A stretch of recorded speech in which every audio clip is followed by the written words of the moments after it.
I would like to introduce to you Ron. And Ron Chapman is a colleague of mine. He is also a good friend. And I could not think of anyone more appropriate to invite to speak to us as interprofessional relationship builder is Ron. He's a social worker, spiritual advisor. He is also an entrepreneur, teacher, mentor, world traveler. Most of all, he speaks from heart, and he's a very skillful speaker. The reason I invited him to holistic nursing is that I am having in my heart a burdensome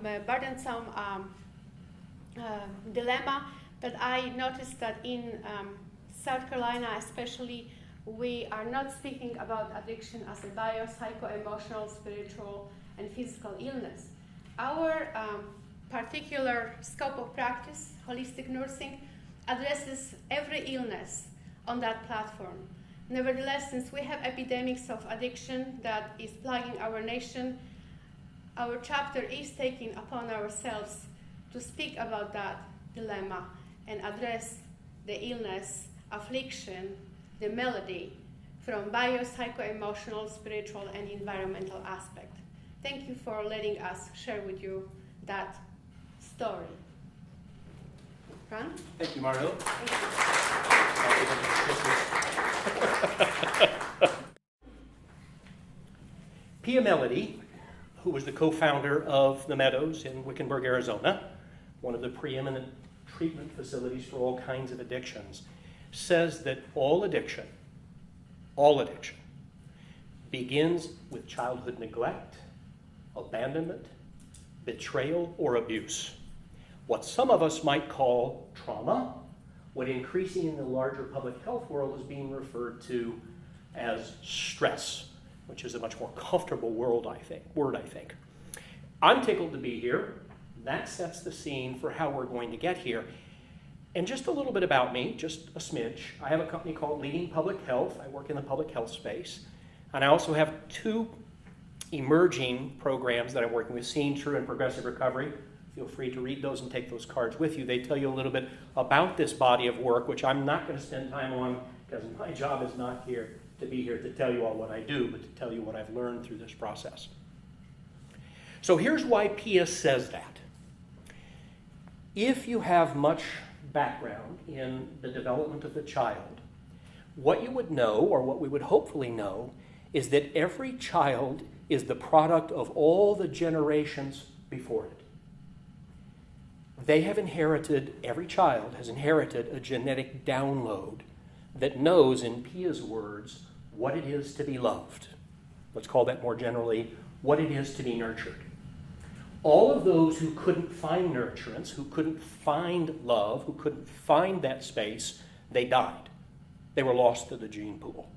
So every single one of you, and everybody we know, when you're dropped onto planet Earth, you have built into your fabric looking for nurturance. Now, the reason Pia says this, as I understand it, and in my practice working with a lot of people in recovery from addictions, is because as soon as the baby drops onto planet Earth, and a lot of you probably know failure to bond, a very common challenge that we find. That in itself, Pia would probably argue, creates a psychic dissonance. The baby is dropped onto planet Earth. It knows in its genes. It knows that it needs nurturance, and it goes looking for it. Well, failure to bond is a distance. That would perhaps be called a mild form of neglect. All of these things, abandonment, betrayal, abuse, and neglect, produce dissonance in the body. Now, there's a really interesting contrast here. In the world of recovery, Alcoholics Anonymous, they use a phrase over and over again. They talk about the addict or the alcoholic being restless, irritable, and discontented. That's the exact recovery language. What they're signaling is that same dissonance that the baby experiences, because the baby's not being loved, not being nurtured. And the consequence is that something sets up in the body, and today we know a lot about trauma being in the body, not in the mind, so it is a kind of traumatizing, whether it's mild or severe. And what that does, if you think about Maslow's hierarchy, if a baby's not getting sufficient nurturance, the baby's developmental energy is misdirected to just simply surviving. The data on this is really strong about when babies are significantly deprived of appropriate nurturance. We have a lot of data. You all would be very familiar with that. So the deal is, we drop onto planet Earth looking for nurturance. If we don't get it, our developmental energy is misdirected into trying to survive. The result is that development of higher functioning is stunted, retarded, misdirected. If you've been following the information that's coming out about even the mild effects of growing up in poverty, hunger, mild violence, if there is such a thing, what they're finding in the data is that children who grow up in deprivation, even mild things, relative mild things like hunger, end up with a significantly decreased possibility of good life outcomes. They're less likely to be well educated. They're less likely to have a successful career of any kind. They're less likely to be successful in their community and their family systems. It's the same pattern.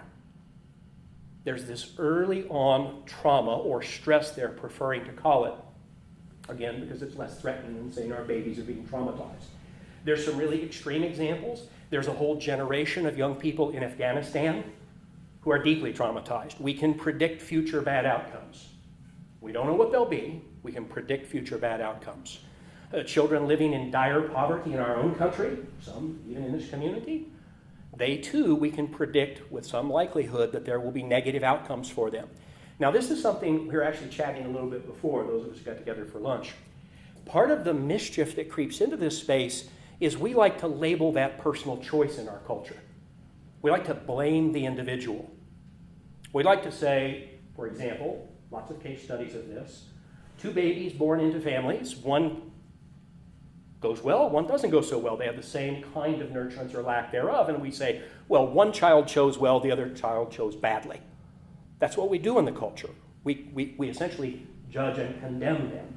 When in fact, what we now know is a product called resilience in children. We don't know what resilience is. We know that some children have resilience and some children don't. Take a child with resilience, drop them into a difficult circumstance, they may yet do well. Take a child without resilience, literally they can be siblings. They will not do so well. That's the dynamics of what happens. Now, there's always this question about, well, if that's true, then why isn't every child who's in a bad situation an addict? Well, there's a feature in the genetics of some. Some would describe it as a switch on the inside.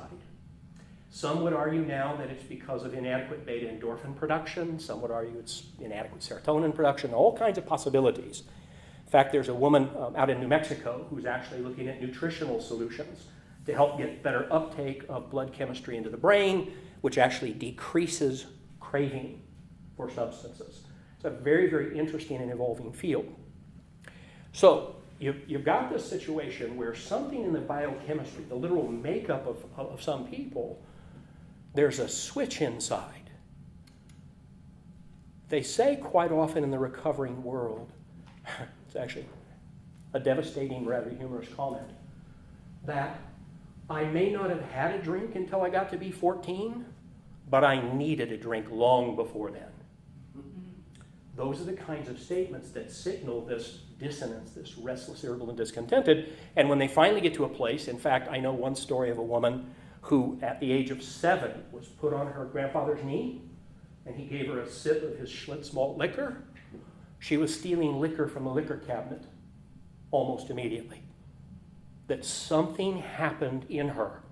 There's this restless, irritable, discontented thing, this dissonance.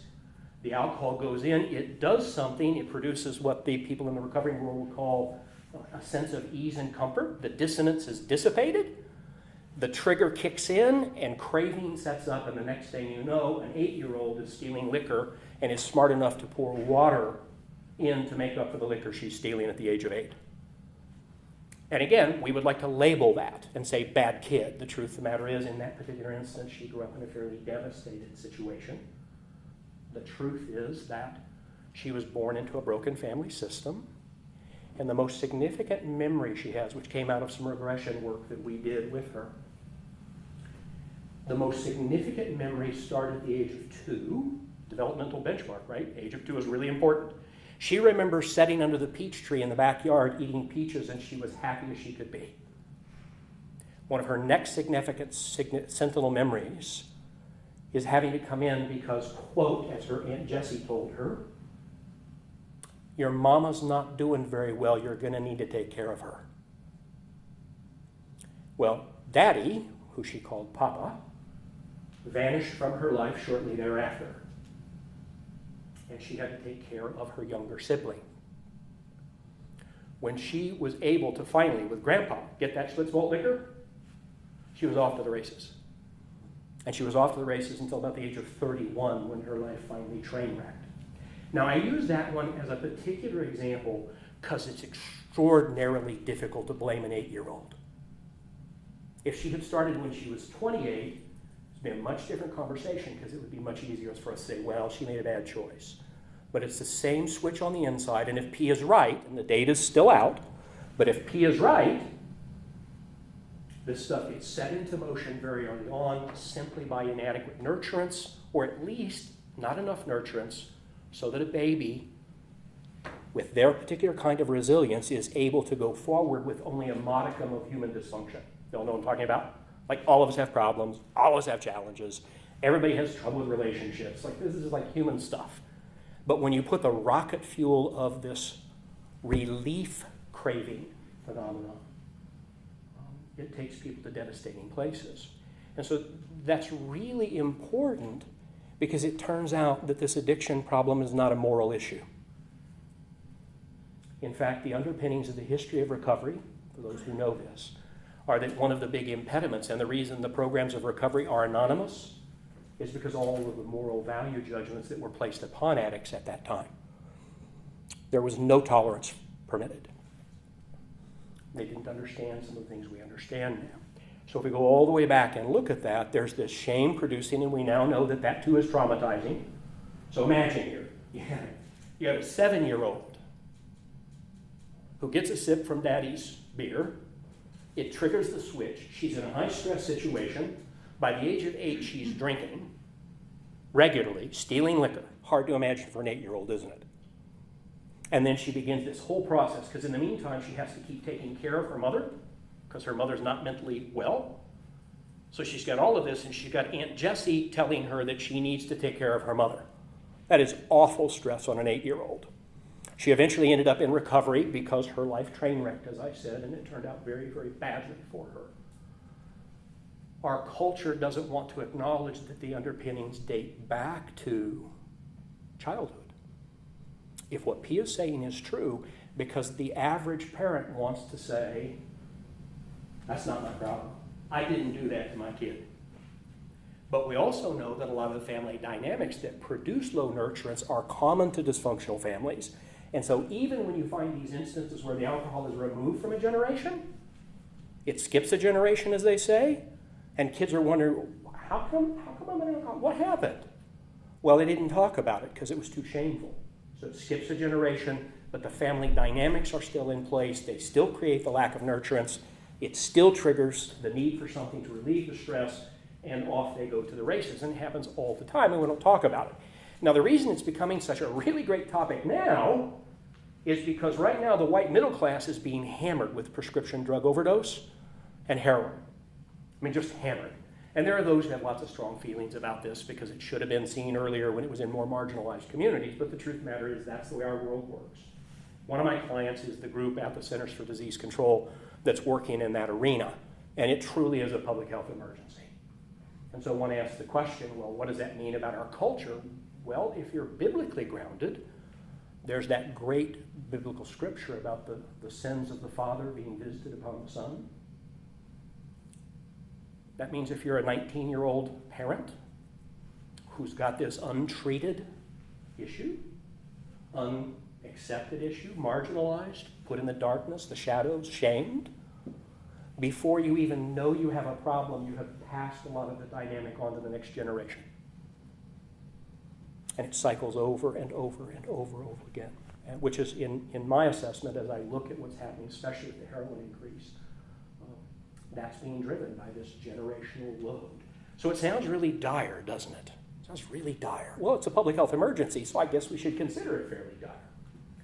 But I want to talk to you about understanding how we go to another place, because officially the title for today is Bearing Witness, Creating a Way for the Return of the Prodigal Addict, which is kind of crazy, but I really liked it when I wrote it, so Mario agreed to let me go along with it. So let me talk about bearing witness for a moment. Now let me put this in context. A lot of nurses here. So I have to tell you the story of my father's death. My father died from end-stage alcoholism. It was a long, protracted, awful affair. He's a good man. If you met him, you would say, he's a good man. I mean, he tried hard to pay taxes. He had that craving thing that happened, and it just didn't go well for him. But if you met him, you'd say, in fact, at his funeral, many, many people talked about the wonderful things my father did. So we can't even label him a bad man. But what we can say is that he had this alcoholism thing. I learned later that there's some pretty challenging pieces of his history that probably created the lack of nurturance, including, interestingly enough, the fact that his parents lost their farm in the Great Depression in Oklahoma. They lost their livelihood, their sense of well-being. And it was a family system breakdown. You go, well, that all of a sudden makes some sense. But the story I want to tell you is actually about one visit to the emergency room, which happened quite often. So much so that we were kind of immune to it, to be really, some people had that experience. Someone shows up in the emergency room X number of times. At some point, it's going to be fine. They'll figure it out. They've got trauma people. They'll figure it out. It's too painful to be with all the time. So he was in the emergency room one day. They knocked him out with some opiate because he was in deep pain. He had bad pancreatitis. And there was an awful nurse there. I mean, she was awful. I mean, really, I had seen the whole gamut. But I don't know what that story was. All I know is that she treated my father roughly. She was unpleasant to me and my siblings. I believe that she had her own unfinished business around this issue of addiction. And it was heartbreaking. And I kicked her out. And I went and found whoever's in charge. And they sent me another woman named Bonnie. Bonnie was the kindest nurse I ever met. She was so gentle with me and my family and my dad. She was so kind. You could tell into her being, she understood this deal. And she didn't judge my dad. She didn't see him as someone who was contemptible. She saw him as a broken, fragile man at the end of his life who needed her help. So at one point, towards the end of this, because I was really wrung out by this difficulty with the first nurse. I mean, it was really painful to watch. And then I was so touched by what this second nurse did. I took her aside and I said, Bonnie, this is just the most magnificent thing. I mean, this is the best care my dad has ever got. Thank you. And she looked down at the floor. And I said, Bonnie, what's up? And she goes, well, I need to tell you the truth. It's okay, tell me the truth. My dad was an alcoholic. Okay. And she says, and one day, after yet one more awful story in the family, I came home and Ron, I just snapped. I went in the closet, I pulled out his handgun, I loaded it, I walked over to bed and I said, Dad, get in the damn car. And he said, honey, what are you doing with my gun? She said, Dad, get in the damn car. He said, honey, what are you doing with my gun? She said, Dad, we are so tired of this. We're going to drive out into the desert. I'm going to leave you with this gun. Put a bullet through your head and we will all suffer far, far less. And then she looked at me and she had tears in her eyes. And so she said, I know how broken this stuff is. And I'm not here taking care of your dad because I'm virtuous. I'm here working with your dad because I know how hard this is and I know how it feels to be on the receiving end of that stuff. So you're welcome. And I gave her a hug. She's actually, I have a book that I'm in the process of writing. She's got a part in there. She has a profound effect on my life because I got a chance to see in this holistic world you all play in, where it's a very understanding world. It's a world that brings all this together. And the reason this becomes important, the reason we are able to bear witness to the prodigal addict, to the addict, to the broken person, is because our hearts, to quote the Buddhists, have been broken open. They haven't been broken, they've been broken open. And the result is what many of us would call compassion, empathy, love, the stuff that really makes us available to other human beings in some very, very significant ways. And that's what made her as good as she was, is she'd been broken open by it. And she hadn't gotten bitter, she hadn't gotten mean, she'd gotten wholer as a result of it, which is a nice play on holism, isn't it? Holism, wholer. And the result was that she was able to give care to my dad. I share that story because the beginning point to the solution is that we must have our hearts broken open. Anything in the healthcare system, anything in the culture that is condemnatory of the addict is an impediment to the addict's well-being and recovery. And we all suffer as a result. It only takes one bit of drunk driving carnage to convince you of how high the price is. One broken family system. So the starting point for this bearing witness is we have to drop our own barriers. We have to deal with our own judgment, our own condemnation. Now, when I do this work in communities, I always love this. I end up doing this in faith communities a fair amount. And the part that's so interesting is, most all of you, I can bet this about you. Your value set does not include condemning people, right? I know that. Which Greenville, South Carolina, I know that.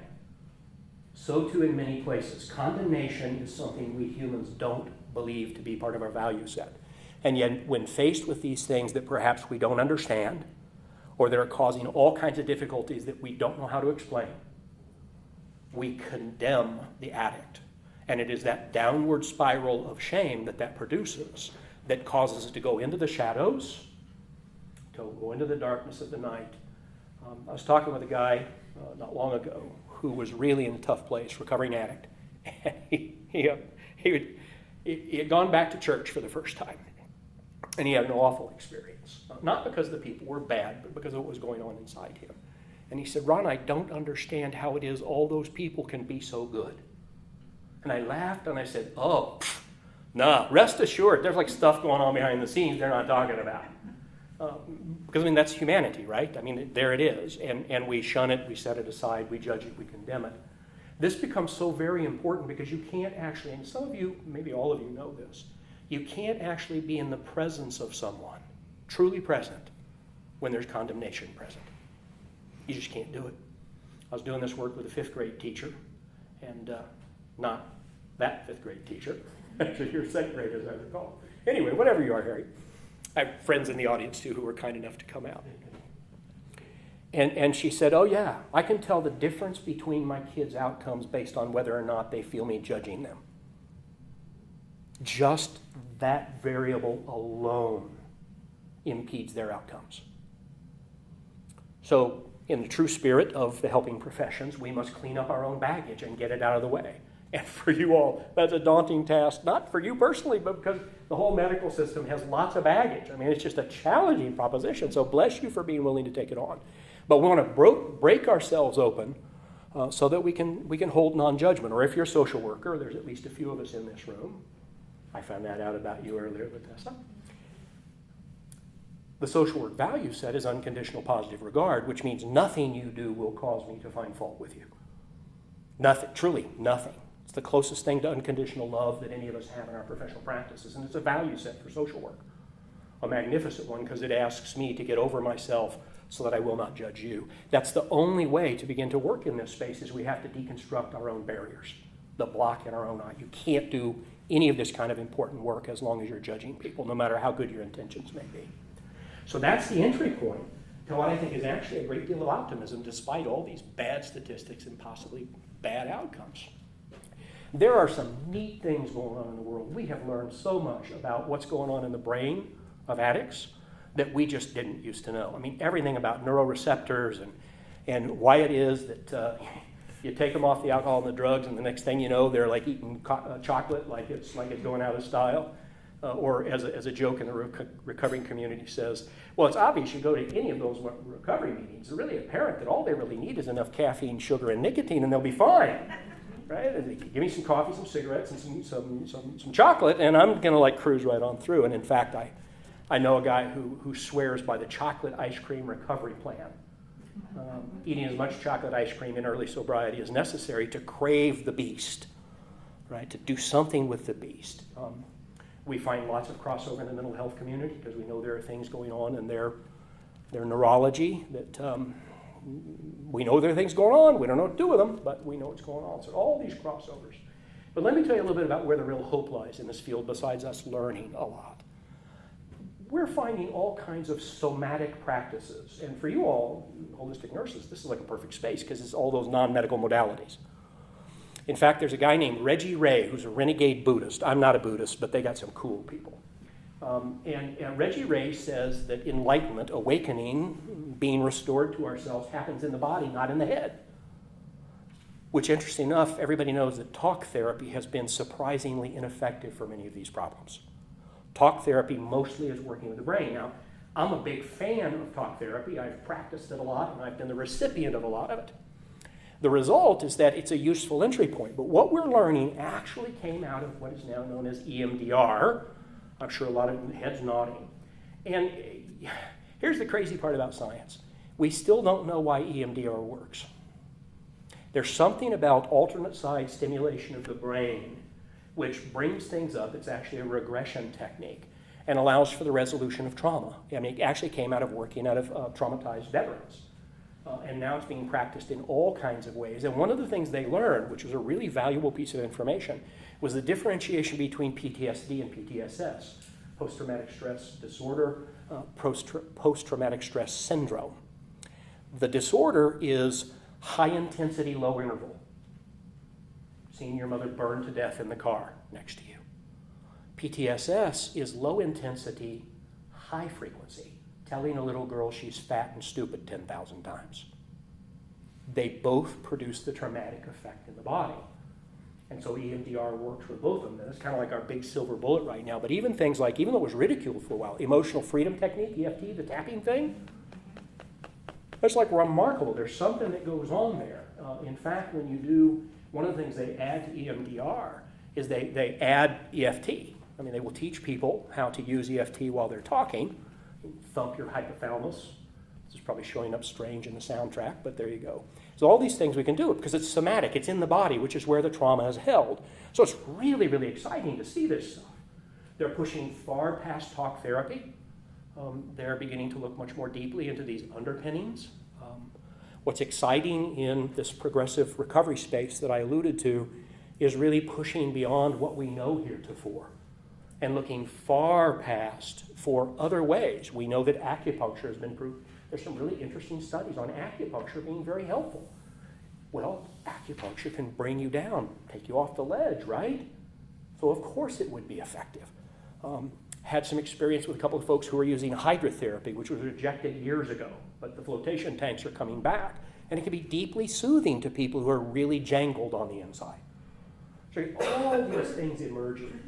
The parts that I'm really excited about, though, more than anything else, is this data that has come forward about the devastating effects of poverty, hunger, violence in the community, is that there's now a growing acknowledgement that children essentially need first responders. So there's a growing body of programs which are teaching police, firemen, EMTs, and teachers, people who have hands-on touch with children, to recognize the signs of trauma and to have a simple set of tools, because it's a lot easier to work with a kid at the age of 5 than an adult of 35. The trauma is much, much more manageable at that level. We can actually work it through, the evidence is showing. So they're teaching teachers and others how to, like literally, if there's a child here, not get into their space, get down on their level, because when you're above them, that too is stress-producing. Talk gently and softly, just encourage them to talk. It is amazing to me that something as simple as getting down on eye level with children and talking gently to them is proving to be powerful. And so I imagine a time when every person who touches children will be trained in these strategies, because you can do a lot on the scene, especially when the trauma is fresh. The other thing that excites me is actually into the space of the military, where, my goodness, they are, as you all very much know, there's all kinds of trauma coming back, and it's very much associated with substance abuse. And this whole practice around EMDR I have a friend out in San Diego who's working with Marines out there, their Wounded Warrior Project, which is not the one that was recently in the news for dastardly behavior. It's actually at the Marine Battalion. And she's doing some exciting work there with working with these people to get them to a healed space using these kinds of de-traumatization techniques. The really coolest part, though, I just saw the article, I don't know, about 18 months ago, is they're beginning to measure post-traumatic growth. Have you all heard about that? Post-traumatic growth. Because it turns out that the same things that can devastate a human being, when worked through, are things that can transform their lives psychospiritually. I mean, you think about it, there's those things where someone has an awful thing happen, and some people it really does destroy them.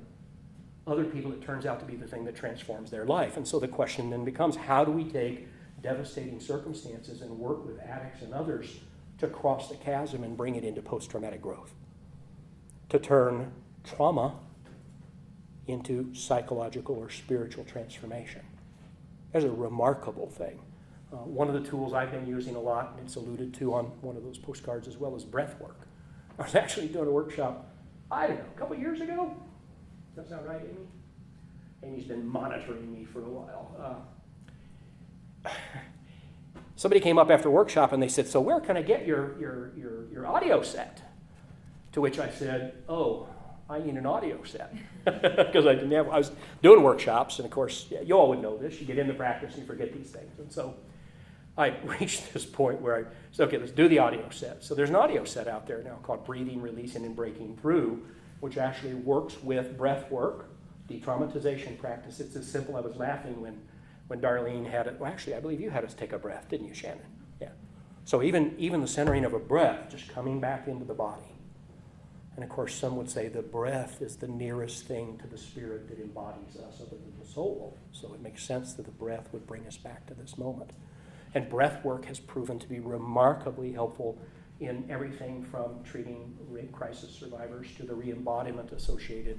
By the way, I guess I should say something about this. It's been disturbing to me in the recovering world to find out that more than half of the women have been sexually perpetrated. More than half.